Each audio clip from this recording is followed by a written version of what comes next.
আসসালামু আলাইকুম। আজকে এসেছি শিয়ালমারি বাজারে কবুতরের হাটে। তো নিচের এই কবুতরগুলো দেখে চোখ আটকে গেল। ভাবলাম যে আপনাদের সঙ্গে একটু শেয়ার করি। নিচের এই কবুতরগুলো ৪ টে দেখা যাচ্ছে। এতই বড়, বড় যে মনে হচ্ছে যে মুরগির মতন। হ্যাঁ, তার সাইজগুলো।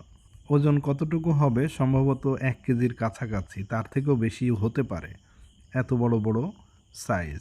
আমি অবশ্য একবার নিছিলাম এই যে এগুলোর মতন দেখা যাচ্ছে। ২ জোড়া নিছিলাম। ১ জোড়া হচ্ছে অসুখ হয়ে মারা গিয়েছিল। আর ১ জোড়া ছিল। তার ভিতরে আবার মুরগিটি মারা গিয়েছিল। মানে মহিলাটি আর পুরুষটি এখনও আছে। তো নিচের এই কবুতরগুলো এগুলোর দামও বেশ ভালো।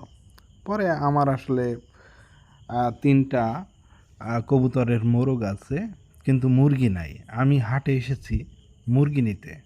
তো আমার ৩ টা দেশি মুরগি পছন্দ হইল কবুতরের মহিলা। তো আমি এখান থেকে বললাম যে, "ঠিক আছে তাহলে এই ৩ টার পাখা বেঁধে দেন।" তো উনি পাখনা বেঁধে দিচ্ছে। তো কবুতরগুলো আসলে এখানে একটু দাম বেশিই নেয় যেহেতু এটা বাজার। তারপরে আবার খাজনা আছে। প্রত্যেকটা কবুতরে ৳১০ করে খাজনা।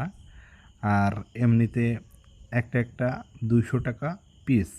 মানে জোড়া ৳৪০০।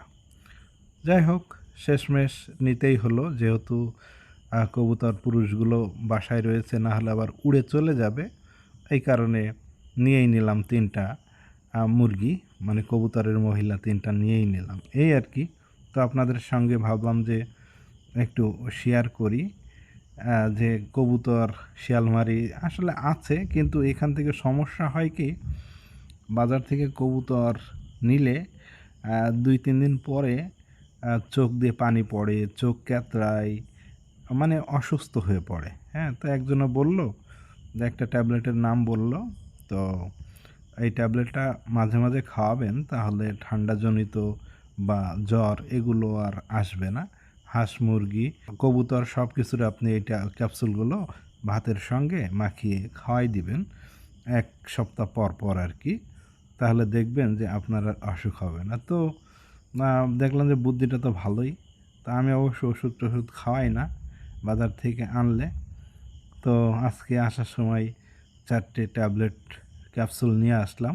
এসে সাথে, সাথে ভাতের সঙ্গে মাখিয়ে খাওয়াই দিলাম। তো এই মূলত ছিল ভিডিওটি। ভালো লাগলে শেয়ার করবেন। নতুন হলে পেজটি ফলো দিয়ে রাখবেন। ইউটিউবে দেখে থাকলে চ্যানেলটি সাবস্ক্রাইব করবেন।